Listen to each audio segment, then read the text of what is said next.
वफाकी काबीना के इजलास की बात से करेंगे। वफाकी काबीना ने लोकल गवर्नमेंट ऑर्डिनेंस की मंजूरी दे दी है।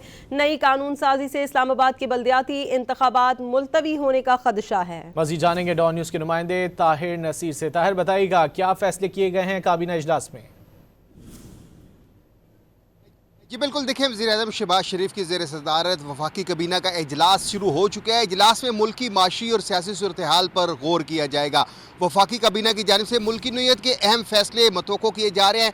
ज़राए का ये कहना है कि वफाकी काबीना के इजलास में काबीना कमेटियों के फैसले तोसी के लिए पेश किए जाएंगे, जबकि मुख्तलिफ वजारतों और डिवीजन की समरियाँ मंजूरी के लिए पेश की जाएंगी।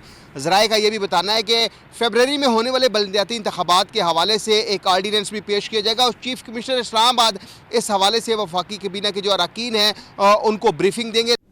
वफाकी काबीना के इजलास की बात से करेंगे। वफाकी काबीना ने लोकल गवर्नमेंट ऑर्डिनेंस की मंजूरी दे दी है।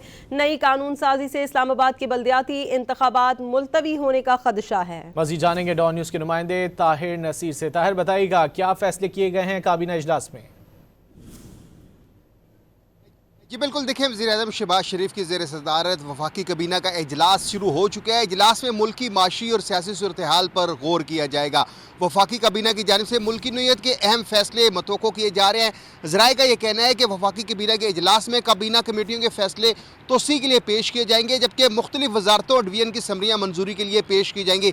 ज़राए का ये भी बताना है कि फरवरी में होने वाले बल्दियाती इंतखाबात के हवाले से एक आर्डीनेंस भी पेश किया जाएगा और चीफ कमिश्नर इस्लामाबाद इस हवाले से वफाकी काबीना के जो अरकान हैं उनको ब्रीफिंग देंगे।